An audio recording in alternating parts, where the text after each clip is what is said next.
Respect. Okay, I need to do it for two reasons.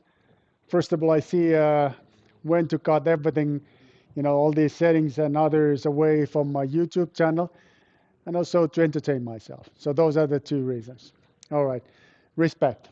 So we go again, and today we're gonna do first analysis, and we'll see how well it will go, because I'm gonna run. Hopefully, I'm able to run MATLAB code that is solving a kinematics for us. So first type of the analysis, which is a kinematic analysis. And as you remember, hopefully you remember, kinematic analysis is a motion analysis, which can be conducted when the number of degrees of freedom is 0, meaning that every motion is constrained one way or another. They either constrained by conventional joint or driven constraint. Driven constraint is this motion actuator. So they're the ones that are introducing the motion. And then we're solving the response in position, velocity, and acceleration level by using kinematics, just kinematics. And remember, in kinematics, forces do not play a role. Forces are not accounted. They can be estimated as a post-processing procedure afterwards. But in the analysis, kinematic analysis, forces are not used. This is something that I hope you to understand. Please understand that what it means if you have a 0 degrees of freedom, what it means when you conduct the kinematic analysis. And today we're going to do the first kinematic analysis. Then hopefully, if everything goes as planned, then we're going to get started something that is conceptually very, very, very difficult. And we're going to discuss about things related to virtual displacement, virtual work. And it will be painful. It will physically hurt to discuss about those stuff. But that's okay, because we're going to be as a one united family, so we will support each other. So even though that there's this physical pain, we can still manage that. Okay, so that's a plan for today's lecture. But first thing first, and that's a summary what we discussed a week ago. So last week, Monday, we learned how to define the degrees of freedom.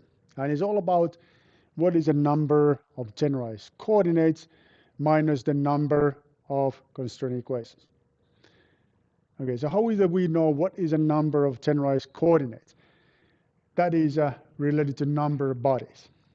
In planar case, every body needs 3 generalized coordinates, correct? 3 generalized coordinates. In the spatial case, is more, it's 6. But let's put that in aside because we don't really care about that. So let's focus on planar cases only. Okay, everybody needs 3 generalized coordinates. And that tells you what's going to be the number of generalized coordinates. So if you have, like in this case here, if you would have these 1, 2, 3 moving bodies, how many generalized coordinates you need? 9. That's 9. That's 3 multiplied by 3. All right. Number of constraint equations depends on the type of the constraint. Now, we learned a week ago that revolute joint needs 2 constraint equations. As is the case, it is a case of translational joint as well.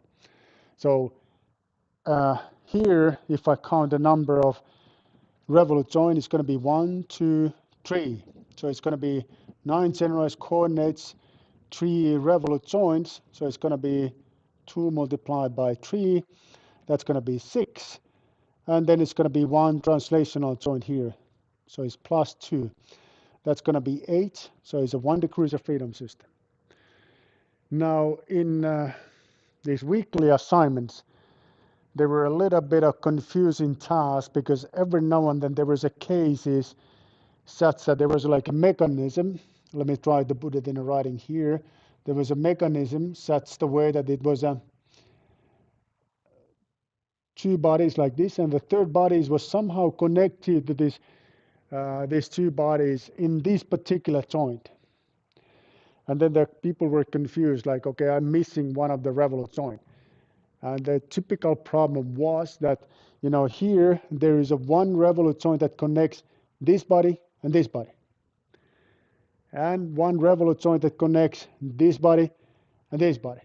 So there's a two revolute joints in this one location. And that was obviously something that made people to be confused. The intention is not to make you confused, but for some reason this last weekly assignment was a little bit difficult. Okay. All right. So number of degrees of freedom is generalized coordinates minus constraint equation. That's what it is. And now there can be three different scenarios when it comes to number of degrees of freedom. System can be over-constrained, meaning unable to move. It can be having a 0 degrees of freedom, which is kinematically driven. Now, please understand this. These two systems look like each other, but they're conceptually very different. Conceptually very different because we concluded that this system here is having 1 degree of freedom. Now, this 1 degree of freedom is constrained because of the motion constraint. The motion constraint is this one here. I'm forcing the crankshaft to rotate because of the predefined motion. Okay, meaning that eventually number of degrees of freedom is 0. That's kinematically driven system. All right, here this 1 degree of freedom is left open, and it is actuated by a force or a moment. This is something that you cannot solve using kinematics because this is dynamically driven system. This is something that you must solve by using equation of motion, and you need to solve equation of motion in forward of time. Hope you understand this conceptual difference because this is a major thing, big deal. Just to clarify this, I have box that is sliding along this surface here. If I tell this box that you need to follow my pre-described motion such the way that x here, which is this direction here, is sine time. So it's going back and forth according to this equation. This is pre-described motion. I can solve the response by using kinematics. This is very different than if I say that, okay, this force is imposed by force that is fluctuating using something like sine to time. Motion and the force are not the same thing, not at all. They have they are related, but no clear relations. Okay, clear. Okay, this is what we have learned so far. So we're looking at multibody systems. Well, multibody system is a system that consists of multiple bodies, multiple movable bodies. All right? These bodies, each of them are described by 3 generalized coordinates like we learned here. But these generalized coordinates are not necessarily free to change as they want because they may be constrained. And this constraint equation is the one that is explained here. So there is an NC number of constraint equations. And these are the ones that relate these bodies together. These are these revolute joints, translational joints, so on and so forth. That's how it is. And then if you go down to this tree, you look, what is this one particle, one body, what that is consisting of? That's particles. Particles from infinite number of particles. Each one of them are described by using this equation. That's what we have learned. What is an equation that you need to memorize? This one. No need to memorize. You can write it to your hand and read it from your hand, or you can keep it in a piece of paper with you all the time. So no need to memorize if you feel that it's too much. Okay, redundant constraint, something we discussed a week ago. So this is a constraint that is imposing same generalized coordinates. So the constraint equation should be independent. And In the case of door hinges or revolute joints, they are not. They're constraining the same generalized coordinates. And that's why they become to be redundant. So you're introducing too many constraints to do the same job. Commercial software can recognize this, and they can automatically eliminate some of them. But which one of them, that may be hard to find. So it's not the good modeling policy to use redundant constraint. So try to avoid it as much as you can. All right, Takeopia Matrix Kinematic Analysis. Are you ready? I need to tell you something. I have some bad news to you. And the bad news is this. I have here a coordinate system. And this coordinate system is time. X-axis is time. And these are the lecture numbers. So lecture number 1, 2, 3, 4, we here. All right. This y-axis here is a level of difficulty. How difficult are the things? And so far we've been moving here, sometimes a little bit, below the y-axis. It's been so simple that you've been bored. Not much, but a little bit. But today it's been like this. Today we're here, and this is going to be the first jump. But that's okay, because what's going to follow is a mountain. So next week, it's going to be all the way here. You don't even see it. You just don't see it.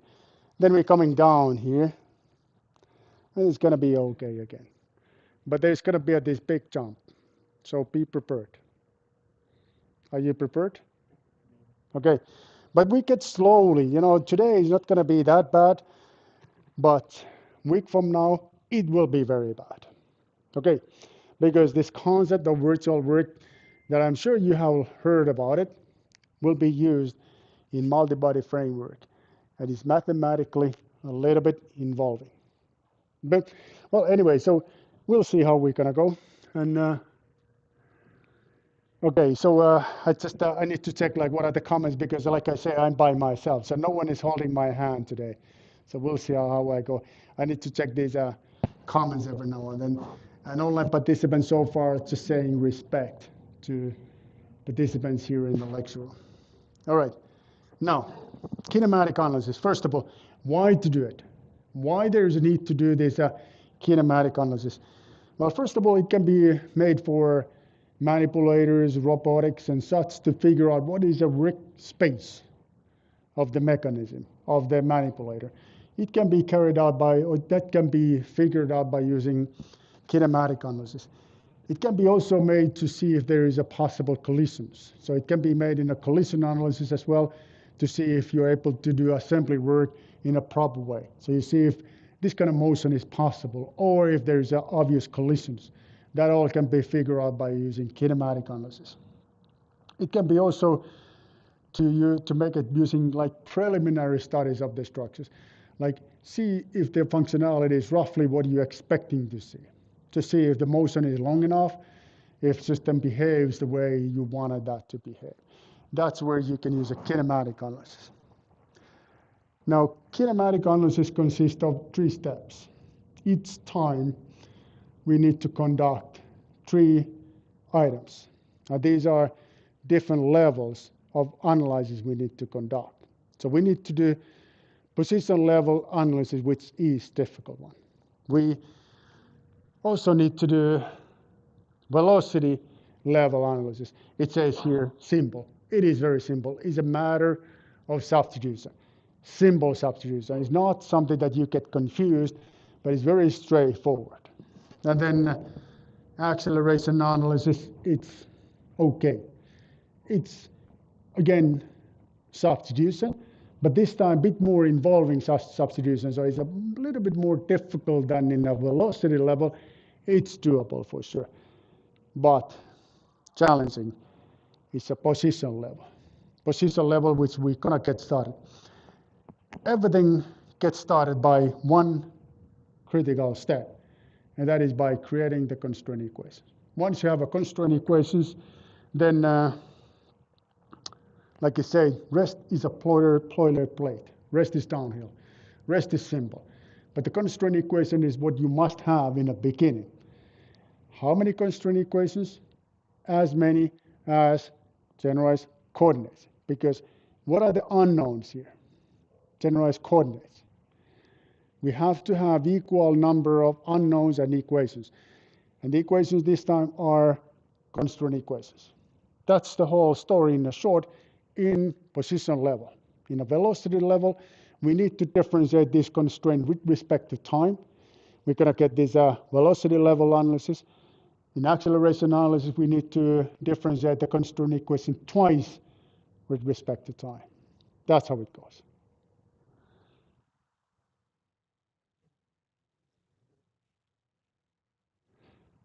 Remember this thing about the coffee and everything.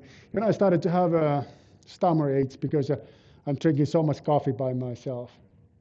Somebody can help me by raising a hand and say, hey, Aki, I don't understand. Can you explain this one more time? And the coffee goes to you. But it's like, no, thanks. Everything clear so far?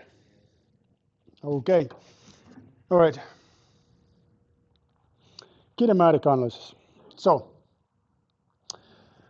this was mentioned already a million times. So forces are ignored. So they are not accounted. But we just looking at how is the system is driven by constraint. So those are these driven constraints. Like we're going to learn in examples in a momentarily. But is all solution is hidden here. So this is our set of nonlinear equations, and there's equal number of equations that unknowns. Unknowns are these ones, vector of generalized coordinates.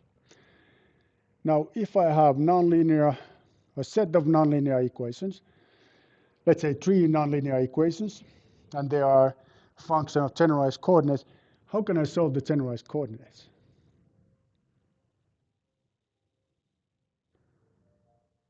So if I have 3 nonlinear equations, and I need to solve 3 unknowns, which are generalized coordinates, how can I do that? Okay, let's get it started from something more easier. Is it possible to do it or not possible? So if I have 3 unknowns, 3 equations, can I solve the 3 unknowns? I can. So if I have 3 unknowns, 2 equations, can I solve it? No, I cannot. I have to have a matching number, otherwise I cannot do it. How to do it? Well, this is a pure mathematics, something you learned already, 10 years ago or something like that.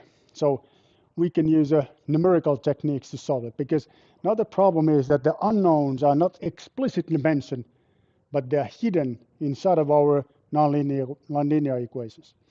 So we need to use numerics. We need to use tricks we have learned in mathematics, in other courses of mathematics. So that's what we can do.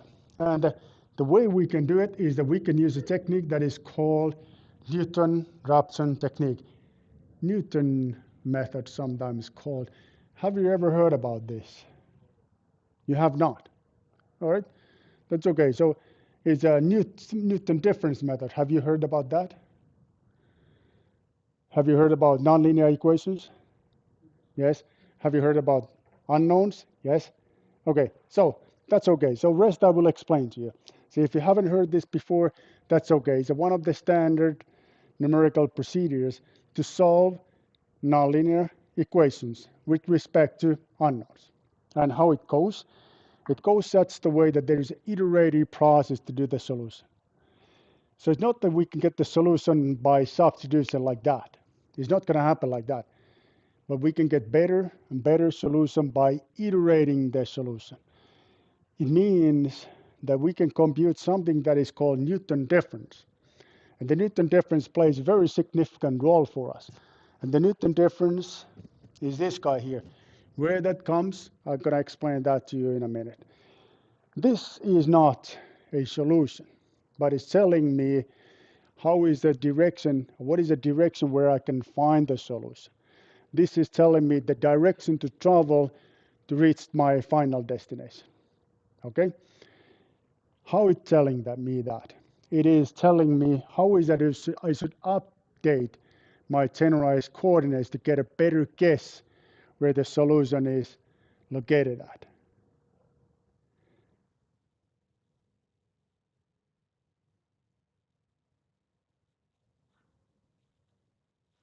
Just testing like how long we can be this quiet. And I can tell that this is not that easy anymore because the period of quietness is getting to be longer and longer. But you're still with me? Of course, no problem. Okay, so it goes like this. So you can get the new guess of tenorized coordinates by taking this delta Q and adding the current set to that. That's how it goes. That's supposed to be I here. So we're updating the solution. Then we're computing the new delta Q, new direction where to travel. And we keep on doing this until this delta Q becomes to be small enough, meaning that we reach the destination. And there are ways to evaluate that too. But that's what we're going to do. This is the way to solve this nonlinear equation. All right, so Noether-Raphson technique goes like this. And here comes the first difficult mathematics to you. There's way more to go. Way more to come, and that's going to be next week. All right? So I have this situation that I have my constraint equations, this one here, that are fulfilling the constraint. So I'm setting my constraint to be equal to 0. I'm adding a little bit something to my tenorized coordinates, which is called delta Q. And that too is made in a way that it's not violating against the constraint. It is something that is possible to do, mechanically possible, mechanically admissible displacement. So let's not worry about that, like what kind of displacement, but let's just look at the mathematics. So we're adding this delta Q here to my solution. And then I will go to my math book. And I'm going to look at something that is called Taylor series. Have you heard about that? Yeah, Taylor series is a solution for my problem, and it's a series. So it's a series that there's a lot of terms in my solution. All right, so this is my equation, and I wanted to express my equation using this Taylor series. In Taylor series, I first have my original constraint equation. Then I have something, okay, this is looking very bad. And it is very bad. I have something here which is partial C, partial Q. C is a vector, Q is a vector, meaning it's a matrix. It is a matrix that is multiplied by delta Q, which is a vector. And it's going to give me a vector, because matrix multiplied by vector is going to give me a vector eventually. That's my second term. Then I have higher order terms, more and more. You know, the third component is going to be 1 divided by 2 partial C power 2 divided by partial Q power 2. That's multiplied by delta Q power 2, so on and so forth. This is never going to stop. But now I can make an assumption that I don't really don't care. I don't care about the rest. Actually, I don't care even this one too. I don't care about that. I only want to take a look at this one here. All right? So if we're going to take a look at this one here, this was exactly what I just put it in writing. This one, and this what came from the Taylor series. Now, if you set this to be equal to 0, now I have a possibility to solve the delta Q, which again is not my solution, but my map, my GPS system that tells me where the solution is located at. It gives me opportunity to update my coordinates to reach my solution. All right? So once I solve this guy here, this will be taken another way of the equation, this side of the equation. That's where the minus is coming from. And then I inverting this one, which is partial C, partial Q. C is a vector, Q is a vector, like I said. So this is some serious amount of partial operations. And this one here is called Takeopia Matrix. Takeopia Matrix. It is a partial operation And the dimension of Takeopia matrix tells you automatically what is a number of degrees of freedom. How? Because ingredients are constraint equations and generalized coordinates. Equations, unknowns. If this is a skew matrix, it's invertible, and that's exactly the case in a kinematics. Because remember, degrees of freedom in kinematic case is 0. It's not often to see that many serious phases. So the feeling here in the lecture room is like in a funeral. It's okay, it's okay. So we go easy because some of the details you don't even need to understand. Just try to keep your mind in a bigger picture. What is it we're doing here? We're building the kinematic analysis. Right now we're in a position level, okay? So we're solving the position, and the way we're solving the position is based on this iterative process. We're updating our coordinates to get a better and better solution. We need some components to make it happen, and one of the components is called Takeopia Matrix, which is a constraint equation differentiated with respect to generalized coordinates. And this is how it looks. So it's a matrix which consists of awful lot of partial operations. So first component is going to be my first constraint equation differentiated with respect to my first generalized coordinates. Second one, still my first constraint equation, but this time differentiated with respect to my second generalized coordinate. Here I'm going to change my constraint equation to be second and differentiate that with respect to my first generalized coordinate. So a lot of mechanical differentiation, partial operations, a lot of them. And if this number of rows is equal than the number of the constraint equations, and number of columns is equal than the number of unknowns, generalized coordinates, in kinematically driven system, this is going to be skew matrix. And we can invert it. So there's a possibility to invert it. Okay, can we practice? Let's practice in a simple case. So this is what we looked a week ago. So I have this simple this kind of system that is constrained to ground using a primitive joint in a point P and a point O. So primitive joint. So how many constraint equations I'm going to get? 2. How many generalized coordinates? 3. All right. So I'm going to get the Takeopia matrix that consists of 2 rows, 3 columns. That's what's going to be my final constraint, my Takeopia matrix. So I took these constraint equations directly from the last week lectures. This is how they look like. And now I'm going to make a vector of generalized coordinates. One body. So the number of generalized coordinates is 3. 3. Okay? And what are these coordinates? So they're Rx, Ry, and angle theta. And now I'm going to just do nothing but execute mechanically. And I'm going to execute mechanically these partial operations. Differentiation. All right? I'm going to take my first equation, this one here, which I'm first going to differentiate with respect to this guy. And it's only mentioned once here. So if I differentiate this equation with respect to Rx, it's going to give me 1. It's here. Then I'm going to take the same constraint equation and differentiate that with respect to Ry. Ry, not mentioned. That's 0. And then I'm going to take my final component, angle theta, and differentiate that equation with respect to angle theta. It's mentioned here. All right, so when I differentiate cosine, I'm going to get the minus sign. So it's going to be minus L divided by 2 sine theta. All right, very mechanical.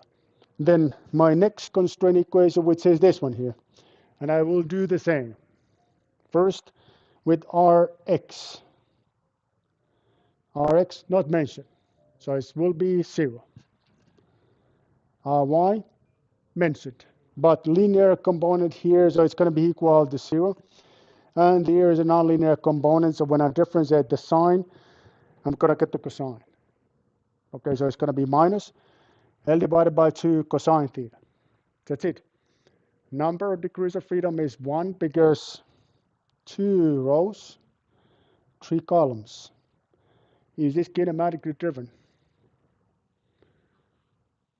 My question is this kinematically driven?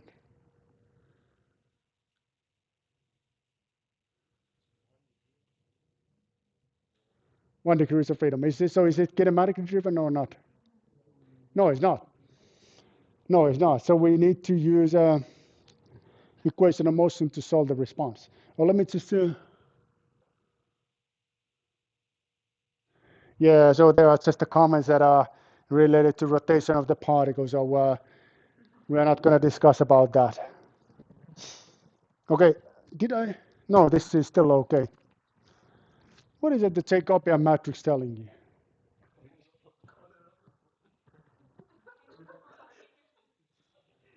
What? What is so funny? Maybe. Maybe. I don't know. It could be. There are choices. Choices goes like this. Physical dimensions of a body. Okay? Color of the body. Number of degrees of freedom. Rotation of the particle. Game is on. What is the success rate here?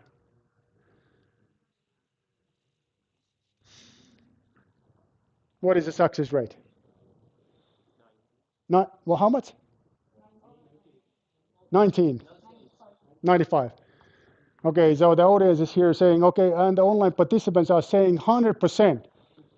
100%, that's my can-do attitude. I like that a lot. I like that.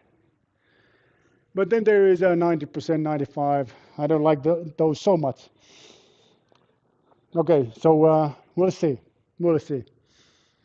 And how much time you need to answer this question? Not much.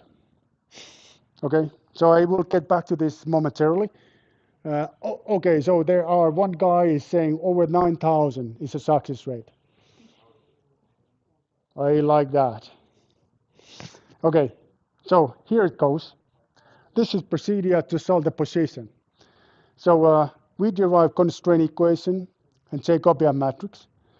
We calculate the Newton difference using this equation. We update our generalized coordinates. We update the Takeopia matrix, and we update the constraint. If this is less than a tolerance, we can also compute the length of this vector, and if the length is below the certain predefined threshold value, we can stop the iteration. If it is more than that, we need to get a better solution. It's like you're asking from the GPS system, am I close enough to my final destination? If it says, yes, you are 1 meter away from your final destination, that's good. But if it says, no, there is still 10 more kilometers to go, you need to keep on updating. Okay? And that's how it goes. And this, when you're done, you get the position at the certain time. At the certain time. And then you can move on to next level of analysis, which is velocity analysis. Velocity analysis you can get by differentiating this constraint equation with respect to time. Remember, the constraint equation is a function of generalized coordinates, and generalized coordinate is a function of time. Because of that fact, you need to use this rule of differentiation. You can get this one here, which is actually a Takeopia matrix. My notations go such the way that C sub index Q is partial C partial Q, Takeopia matrix, multiplied by velocity of generalized coordinates plus time derivative of constraint equations. If you set this one to be equal to 0, you can solve this guy. And again, you need to invert your Takeopia. your acceleration level is going to be very bad because you need to differentiate this equation one more time with respect to time, and it's going to be nasty. So it consists of 4 different components. So it's going to be Takeopia matrix multiplied by acceleration of generalized coordinates, constraint equation differentiated twice with respect to time, and then this monster where you have first Takeopia matrix that multiplied by velocity of generalized coordinates, that is then differentiated with respect to generalized coordinates and one more time multiplied by velocity of generalized coordinates. Big monster. And then final, where you have the Takeopia matrix, and then that is differentiated with respect to time, multiplied by 2, multiplied by velocity of generalized coordinates. Here you can solve this guy, and that's your acceleration. Now, this is how it goes.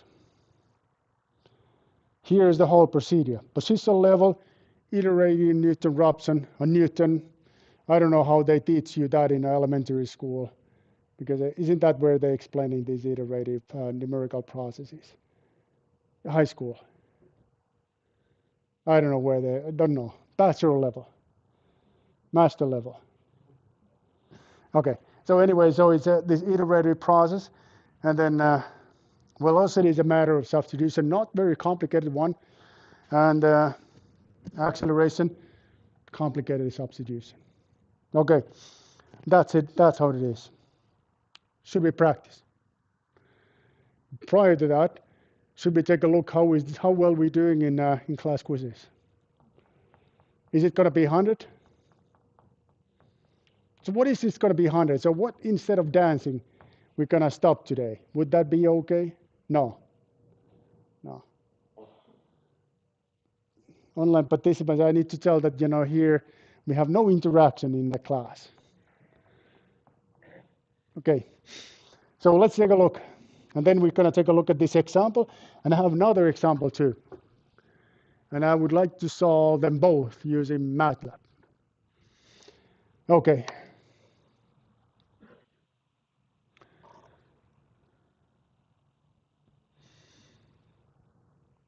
Oh, you don't see it now. Okay, let me do this way. This is a little bit annoying, like why it's forcing me to do this all the time, because this is what I would like you to see. I think that I'm blocking the view. You see it? Okay. And yeah, it looks okay too. All right, we got 80. Oh, okay. So we have some good news here. Good news is this. So we got 81 students. Why this is good news? Because again, if you have this attitude that I figure out everything a while ago, I don't need any explanation about these iterative processes or Takeopia matrix, you will lose. And you will not pass this course because you have to follow my explanation, like it or not. I mean, of course, not like it, but you still need to do it. There's no other way. We got 81 students willing to commit themselves to this task. That's a good news for sure. Rest, I don't know. So that's a good news. Now the next thing is that what's going to be the success rate? We got answers here ranging from 100 to 0.32. So we'll see. Success rate is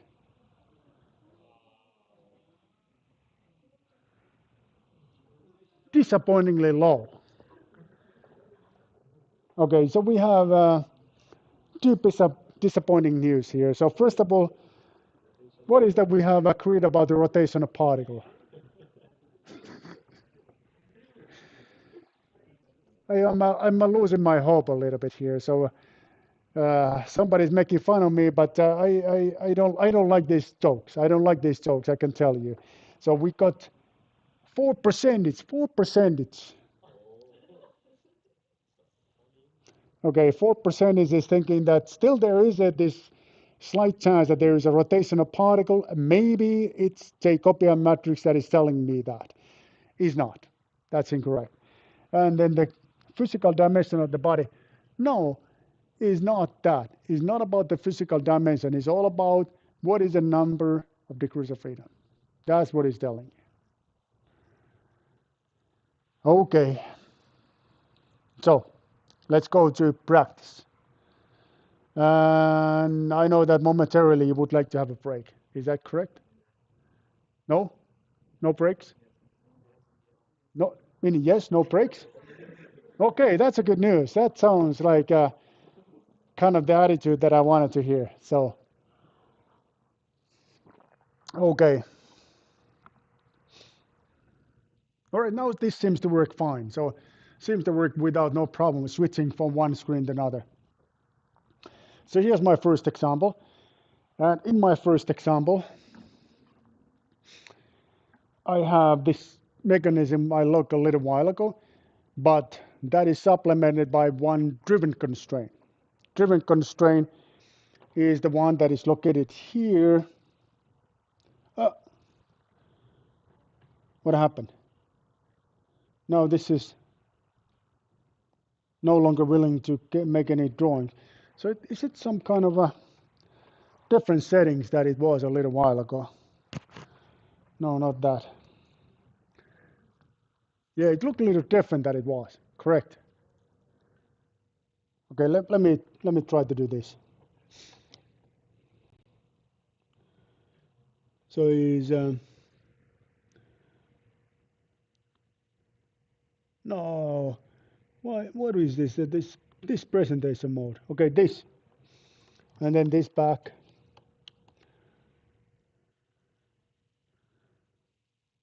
Okay, not yet, but now you see it. Ah,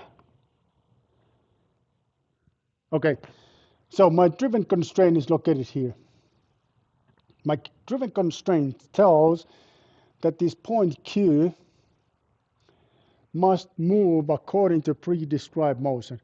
And the pre-described motion is such that is sine time divided by 4 minus 1 divided by 2. Okay, so that's my motion. So what should I do? I need to create this constraint equation. That was the first thing to do. I have them already. Two of them I have. One more I need to create. And this one more is very simple. So it's going to be, this driven constraint added to my primitive joints. And my driven constraint is at this particular point Q must follow this pre-described motion. So I'm going to set this one to be here. Remember, this is my x component. The x component is moving all the time as a function of time. Okay, rest. I'm first going to travel here to origin of my body reference coordinate system. I'm going to take my orientation into account by using my 2x2 rotation matrix. And with help of vector u bar, I'm going to travel here. Right. And that I will set to be such that the x-axis or x position is following my pre-described motion. Y is equal to 0 because the motion in the y direction is not allowed in this particular location. Okay, we'll do the math. And once I do the math, I will get the two constraint equation, 1 and 2. And this is where I have my driven constraint. So this constraint is a function of time. And then here is my second constraint. And then the point P, which is here, is a mechanical thing. So same thing, but this time the motion in x direction is not allowed. Okay, so I'm gonna, So I'm gonna set this one to be equal to 0.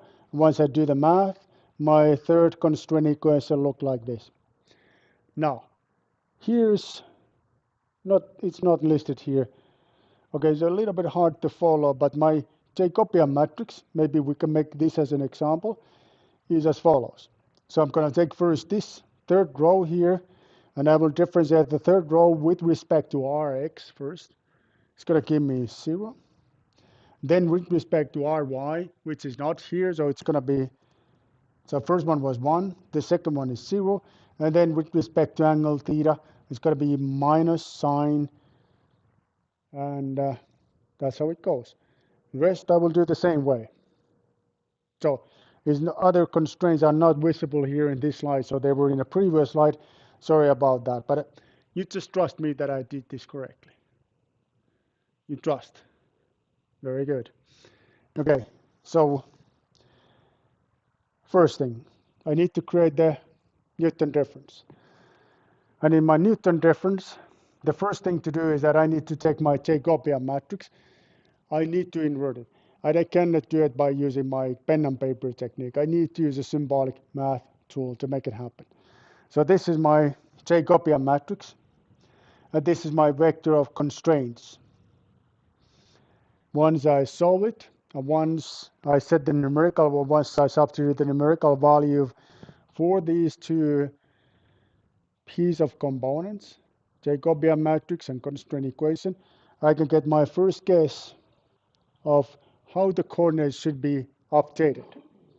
And then I will get new guesses of Rx, Ry, and angle theta, and I will update the Takeopia matrix and constraint equation accordingly. I will get another directions, and that's how I will converge and get my solution. All right, velocity. Velocity analysis, this is my vector of constraint equations.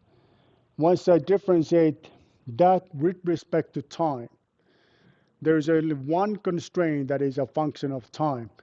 And this one constraint that is a function of time is this one, first one. When I differentiate that with respect to time, so it's the time is related to nonlinear function sine. When I differentiate that, I will get the cosine. Okay, that's how it goes. And this is how I can solve my velocities. My acceleration is painful. Okay, so let's get started from the monster component, this one here. First, I have my Takeopia matrix. This is velocity of generalized coordinates. I multiply them together. I will get the vector of 3 components, which I will then differentiate with respect to my generalized coordinates. I will get the 3 by 3 matrix.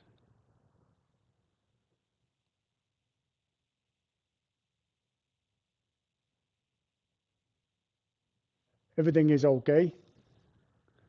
So if I say soon that there is a break, you can still find your way out of this lecture room, right? Very good. Okay, this was my vector. When I differentiate that with respect to my generalized coordinates, I will get 3 by 3 matrix that is multiplied again with respect to velocity of generalized coordinates, and this is what I'm going to get. Now, my second component is that I differentiate my constraint equation twice with respect to time. That's what I'm going to get. And this one is a null vector, as Takeopia matrix is not the function of time. Not the function of time. Okay. And my implementation is this one here. And I think that this would be a good time to have a break. But you know that in the life there are like cornerstones, moments that change your life. We become to be very close to one of those moments that you're never going to forget you in your life, because what that we are about to do is that we are about to solve the response of this mechanism using kinematic analysis. Are you ready? So it will be, the getting married, this kind of stuff. This will be one of those big deals. Remember, today is September 25th. You will remember the rest of your life, because it would be a really monumental moment. But prior to that, can you hold your breath and have a break? Let's have a break. Okay, so we will be back at, is it okay if it is No, 8 minutes, 10 minutes. Okay, 10 minutes. 26th of September. Yeah, 26th of September is one of those days you're never gonna forget. 10 minutes. Okay, 10 minutes, and I will make my MATLAB ready, and then we're gonna see how is the response. Okay, I gotta mute myself.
Okay, so I feel that it's time to get back. So it's already it's been a 10 minutes break. So as soon as you guys have sit down, we will go. We will go again.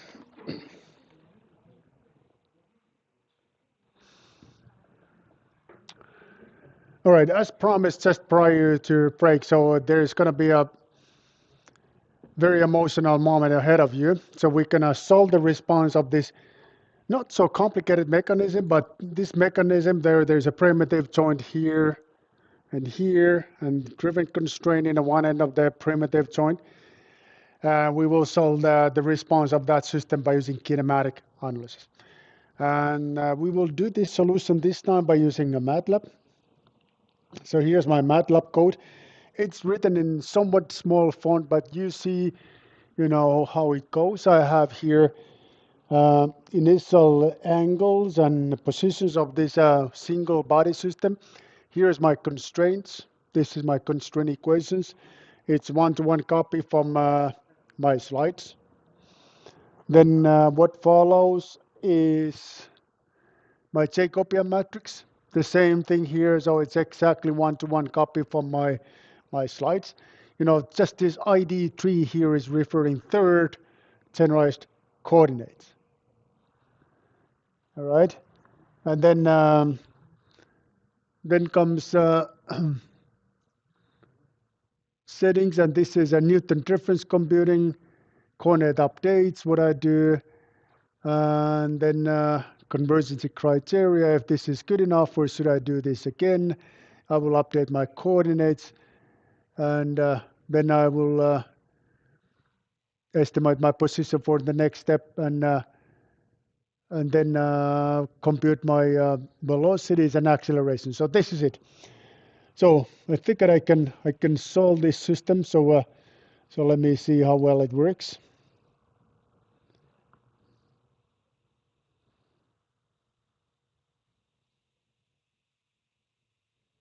Are you ready? Because I have this visualization that I would like to share with you.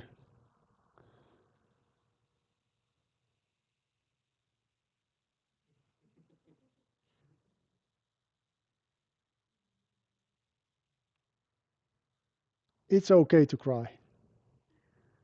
Isn't this beautiful? Very beautiful. We made it. We made it. So we solved the puzzle. Beautiful. It's very fancy animation too. You saw when it was moving like left and right? Okay. Now you may consider, okay, this is ridiculous. Like, why is it we spent, what is it, 3 weeks to figure this simple thing out? We did not just figure this simple thing out because what we just did can be extended to any mechanical system you want. So that's the beauty of multi-body system dynamics. So it's not limited to certain mechanism only, but everything goes. This what we just look at, that's maybe the simplest possible case. But if you have something significantly more complicated than we just look, that's okay. No problem at all. So we can make it happen. So you're proud of yourself. And I really like the comments of online participants. So there's a lot of funny stuff there. But what about the online, the people in the lecture room? How you find it? Are you proud of yourself? No.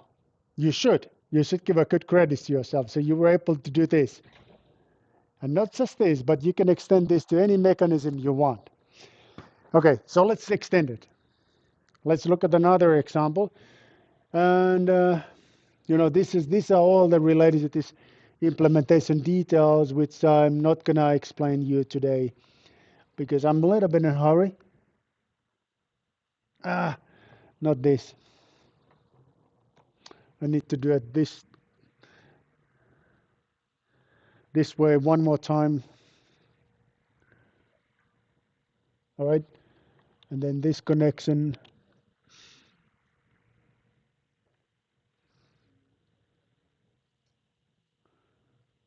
And my duplicate. All right, now you see it. So these are the implementation details. What is the information you need to know to carry out the kinematic analysis?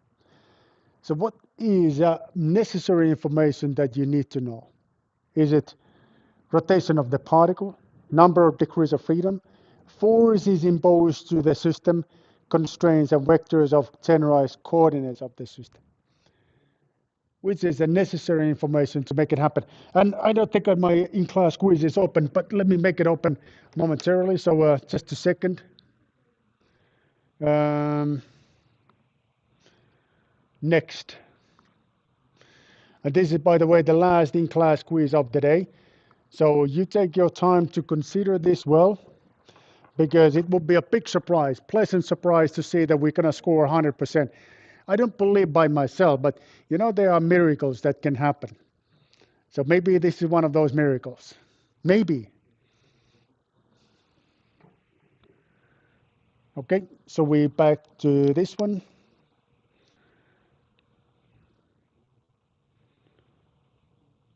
All right, one more thing I need to do this. And applicate. And you see we are back here. Very good.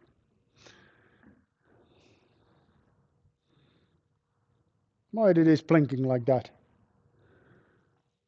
What happened? All right, so that's my my second in-class quiz and the last in-class quiz of the day. I explained the options already, so please select the one that is correct. Okay? Doable. And then we're gonna take a look at another example. So this is not much complicated example, but example where we have, let me see if there are, okay, so so there are questions about, can we have this MATLAB code in a Moodle? Of course, I'm gonna place it sometimes. Well, not perhaps tomorrow because I will be out of my office tomorrow, but I will do it sometimes later this week. Hopefully, I hope that I can do it tomorrow. I hope that I can do it tomorrow. But anyway, so for sure, you can get all the material that I'm introducing in the lecture in a Moodle. So sure, we'll make it happen. Okay, so I have here this crankshaft mechanism, which is driven by driven constraint. Again, I have here two moving bodies, A and B. And B is connected to ground by primitive joint here, and the driven constraint in the same location where the primitive joint is located. And now I need to solve the kinematics again. So it's the same story again. So we're going to follow these steps. First, we're going to create the constraint equations. Then we will create the Takeopia matrix, and then we just execute. So it's very mechanical, no thinking whatsoever. So you know how it goes. So there's no surprises regardless of the mechanism you're dealing with. Always the same. Always the same proceeding. Okay? So let's go then.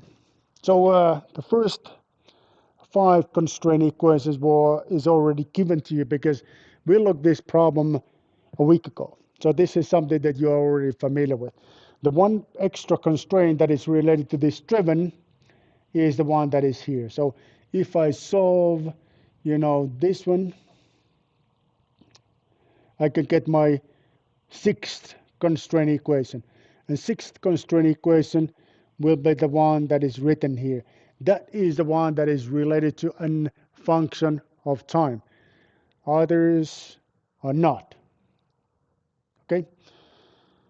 My other constraints, my constraint 1 to 5 are listed here. So this is how they look like. How many generalized coordinates I have? 6, because of the 2 moving bodies. What are these 6 coordinates? Well, they are Rx, Ry associated to body A, rotation of the body A, Rx, Ry are body B, rotation of the body B. What I will do next, I will take each of these constraint equations one at a time, and I will differentiate them with respect to my all generalized coordinates. That's going to give me the row of my Takeopia matrix. Okay? So here is the first one. So I'm going to differentiate that with respect to Rx, going to give me 1. Ry is going to be 0. And then angle theta, going to give me this one. Rest is not mentioned. So it's going to be equal to 0. We'll do the same for second constraint equation, third, fourth, fifth, and sixth. And that's going to be my Takeopia matrix. It's skew matrix. 6 rows, 6 columns. So I have possibility to invert it. So I can invert it. Maybe I can. The skew is not necessarily a guarantee that you can invert it, but there is a possibility to invert it. If it is not skew matrix, the inversion is not going to be possible. Okay, so that's my first thing. Here's my Newton difference, my Takeopia matrix, my constraint equations, and that's going to be giving me a direction where to travel to find the solution at any given time. All right. Then my velocity, the steps, these are the steps to take. They are numbered. So the step number 1, forming the Takeopia matrix and constraint equations. Newton difference. Velocity analysis. Velocity, I need to take my constraint equation, differentiate then with respect to time. And only where the time is mentioned is my 6th constraint equation, this one here. Once I differentiate that with respect to time, I will get this one. This is how I can get my velocity solved. Okay? My acceleration will be bad because, again, I have, this guy and this guy, which they're going to be very, very bad. So there's no way to avoid it. The first one is this one. So it's Takeopia matrix multiplied by velocity of generalized coordinates will give me a vector of 6 components that will be differentiated with respect to generalized coordinates.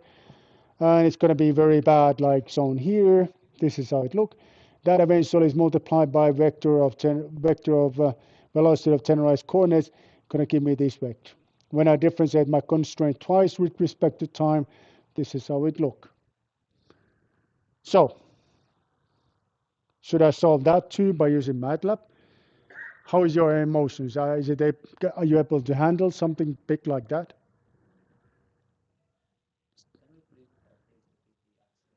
Acceleration. Okay, so acceleration. So in my acceleration, I have 3 components, the ones where I'm differentiating constraint twice with respect to time. And then this monster where I have Takeopia matrix multiplied by velocity of generalized coordinates, and that is then differentiated with respect to generalized coordinates. That is then multiplied by vector of velocity of generalized coordinates. Okay, here it's getting started here. This is my Takeopia matrix. That is multiplied by this vector. I'm going to get this vector of 6 components. This vector is then differentiated, each one of them, again, with respect each one of the generalized coordinates. And that's going to give me this matrix, which don't have any clear physical interpretation or name. That is then eventually multiplied by vector velocity of generalized coordinates. And that's going to give me these 6 components. And when I take my constraints, I think it is easier if I go back here. When I differentiate this one more time with respect to time, I will get this one. Are you happy? Would it be okay if next week I bring you a coffee coupon? Would you accept that? Is what? Look at that. It wasn't difficult at all. Rest? Yeah. It wasn't that difficult at all. Clear? All clear. Okay, let me see what is the...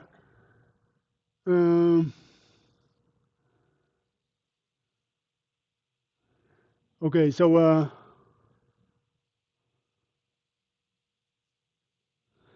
um, now there are a little bit of things that things are not so easy anymore, and they're not so easy. But remember the graph that I showed in the beginning of today's class about this mountain.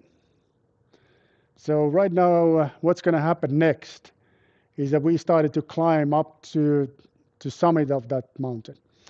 So that's what will happen next. And I see that I have, what is it, like 20 minutes, at least 20 minutes time to make your life not miserable, but confused. So are you ready for that? You ready? You ready for the challenge? So you with me, and you will go all the way up to the summit of this big mountain, which is called virtual displacement, virtual work. Okay, so let's make it happen then.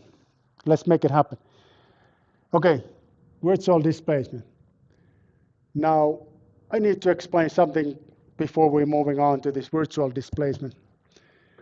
Now, this was all about the kinematics. What we're going to do next is that we will start building equation of motion. Equation of motion is all about force equilibrium.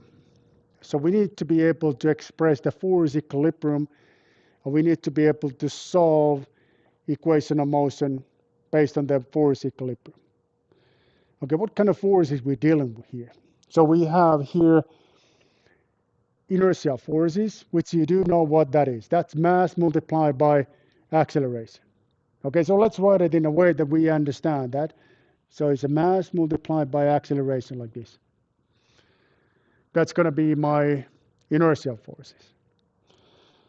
And then I have here externally applied forces. So it's like I have here potato-shaped body, and I have force imposed to it, and it will introduce the acceleration this direction. I just need to find the equilibrium at any given time. Okay. Now, remember what we wanted to do in a multi-body system dynamics. We wanted to solve the unknowns. What are the unknowns we have? Generalized coordinates. Okay, so it means that the forces too need to be expressed in terms of unknowns, generalized coordinates. Now we have a problem here because you see that this inertia force is with respect to r dot dot. R, remember, that is a vector of two components. This vector here too is a vector of two components. They don't match because remember how many generalized coordinates we have per body. Every body needs 3 generalized coordinates. So they don't get along. You know, so I have like two generalized coordinates and 3, they don't work. Don't work like this. So we need to figure out some kind of way to solve this mismatching because we obviously have mismatching. What is it we can do? Well, we can map forces from global coordinates to be expressed by using generalized coordinates. Because we know this mapping already. So we learned how to do the one mapping, which was symbol in our case. And this was this body coordinate system, reference coordinate system. We learned that there was this 2x2 rotation matrix that was able to do the mapping for us. Now we need to find another kind of the mapping, this time a bit more complicated, because we have number of components are different, 2 to 3, 3 to 2, however you want. So the numbers are not the same, but we still need to create the mapping. How are we going to do this mapping then? The mapping will be made by using this concept called virtual work, virtual displacement. That's going to create us this mapping. Virtual displacement is, I think they explained that already in a play school or something. That they started to explain it in a very early age, but it's very often misused, and people don't understand how it is being used. Here too, we're going to look at that as a mathematical tool for us. And I'll try to explain what it means for us and how it can be used in a proper way. But more than that, it is a tool to create this mapping, because that's what we need. we need to convert 2 to be 3. And we can make it happen with help of virtual displacement, virtual work. You with me? Okay, everyone is doing like this, more or less, more or less. Okay, so too bad that the font of the, these comments from online participants is so small that, me as an old person is having a hard time to read it, but hopefully not anything too serious. Okay, so what is this virtual displacement, virtual work? The virtual work is like real work, but there's a big difference in that. And the big difference is that when we're considering the virtual work, we are assuming that the time is not running. This is, of course, something that you don't find in a real life. How you going to do the work when the time is not running? Not possible to find that. But that is the way we can create this mapping we need for us. Okay, so that's something that we definitely need. And how the story goes. The story goes such a way that, we're going to take a body. I have another kind of the explanation that I will offer to you next week, Monday. So we're going to look at this whole concept slightly in a different perspective. But today we're going to jump directly to the business. And then next week I'm going to explain it again, a little bit a different way. And hopefully, based on these two explanations, you can figure out what's going on and how is that you can actually use it. All right. So I have here a being-like body, and then there is a force applying in my beam-like body. And what I'm going to do here, now this is something that I forgot to mention in the beginning. So we're going to get started from external applied forces. How we're going to convert external applied forces such that they are expressed using generalized coordinates. This vector here is a force vector which consists of two components. So there is a FA consists of two components that are FAX, FAY. And these are projections along the global X and Y axis. Now what I will do here is that I will convert this expression to be with respect to my Rx, Ry, and theta components. So it's pretty straightforward. There is already something that is obvious here because, this one here is related to global coordinates. This, not so much. So we need to figure out how to do that. And that's all we're going to do with help of this virtual displacement and virtual work. And like I promised, there will be another kind of explanation that I will offer you a week from now.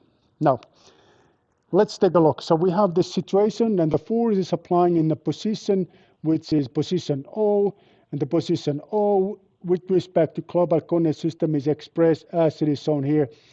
So obviously this vector here is expressed by using this kinematics, the only kinematics we know. That's how it goes. Okay, now this is the way we can express this position where the force is applying. So this is my force with respect to global coordinate system. What I will do next is that I'm going to compute the virtual work done by this force. Work by the definition is displacement in the direction of force. So in the direction of force, displacement. Now this time, this is not real displacement in a sense that this displacement takes place when the time is frozen. That you don't see in a real life. That's why you better consider it as a mathematical tool. Okay, so this is my virtual displacement, which is a force multiplied by delta R, virtual displacement. Okay, now the mapping that I was explaining in the very beginning, how is that I can get this mapping? Now, I need to go back to my math book, and I need to look, how is that I can express this delta R? Because this is a function of generalized coordinates, so R is a function of Rx, Ry, and angle theta. And if that's the case, I can express it in a way that I can say delta R is equal than delta Q And the one that relays this is a partial R, partial Q. The mapping that I'm looking for is this one. This is the one that converts everything from global to tenorized coordinates. And I know that the way you hear me at the moment is like, tenorized, coordinates, and so on and so forth. But that's okay, because we're going to repeat this week from now. Because I know that it's going to be too much to handle the whole story in one day. So we're going to do this in two pieces. Today and next week, Monday. Still, regardless of that, remember this mountain and the summit of the mountain? You feel it. Can you feel it now? You feel it. You feel the pain? Yeah, it comes with the pain, because everything that comes with no pain is worthless. I guess. I don't know. I'm not sure about that. Okay, so this is it. So what if I substitute that information here? So what that's going to give to me? So if I substitute this information here, first of all, I'm expressing my partial operation. So this is all the time this partial R, partial Q expressed here. This is going to be my mapping matrix, because this matrix here consists of 2 rows, 3 columns. This is one single component. This is one single component. Okay, so when I do that, this is going to be actually equal that the matrix that we're already familiar with. So it's a rotation matrix, rotated 90 degrees, positive direction. So my delta R can be expressed as it is shown here. So this is identity matrix. So it's a submatrix where the dimensions are 2 by 2. And then I have here my rotation matrix that is differentiated with respect to angle theta. And that's multiplied by vector u bar. Now, finally, my substitution. So this was my virtual displacement. Now, this virtual displacement can be written such the way that it relates R and Q. R is global, this is global, this is generalized. And the relation happens because of this partial operation that can be expressed by using this notation here, which is a vector consists of 2 rows, 3 columns. This is 2 by 2 identity matrix. This is vector, which you get by differentiating rotation matrix by angle theta, and multiply that by vector u bar, and that's it. Now, finally, when I do this whole circle, I get started here. I put it this here, and I put it this one here. Once I take force into account, this component that appears right after the delta Q, delta of tenorized coordinates, will be my forces expressed in terms of tenorized coordinates. No longer global coordinates, but tenorized coordinates. How I know that? Well, I just know it, and I also know because when you look at the number, when you look at the dimensions, this here can have 2 components, x and y, and this is the scalar component that affects the angle theta. This force is generalized externally applied forces. That's what it is. And a week from now, we're going to look this virtual displacement in a different perspective. We're going to look at a little bit different mathematical explanation. We're going to look this again. How is that we can compute this generalized external applied forces, but that's not the summit of the mountain yet, because we're roughly halfway done. There is another halfway to go.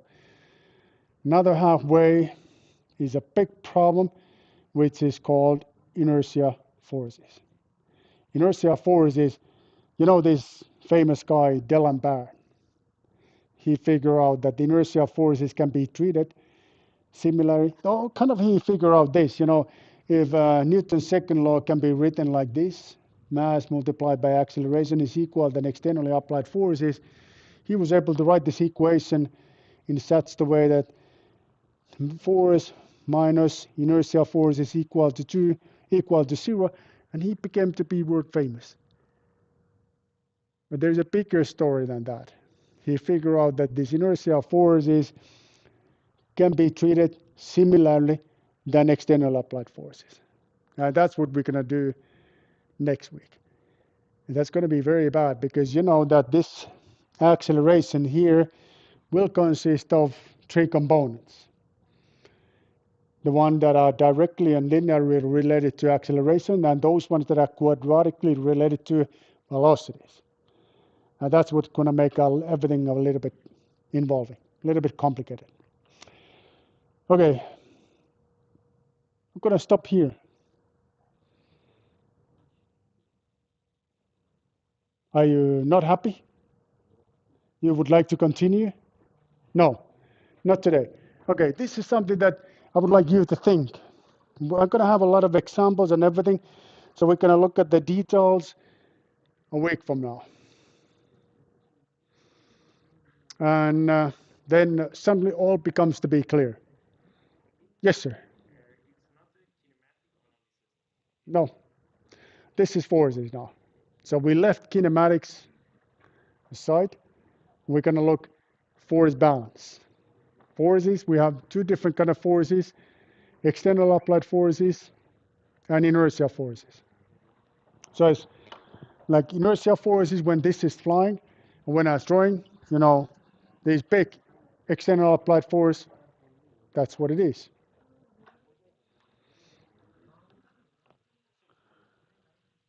Okay, time for daily painkillers, says somebody in online chat. Do you need painkillers or no? You did not develop the headache. All right, but coffee for you next week. All right, thank you very much, and see you on Monday then.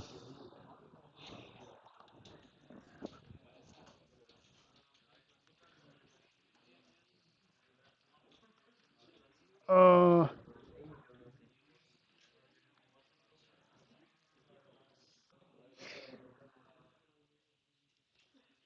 hold on. So one thing that I forgot. So back online. So one more thing is this. How much we scored from this second in class quiz. So what is a case? What do you think about success rate? 80? Not 100. Okay, success rate here is so 90. Is a little better than the last time. And some good news here is that rotational particle, 0 volts. Some really good news. Oh, you don't even see that. Okay, let me share this for you just that you can get an evidence that everything went correctly.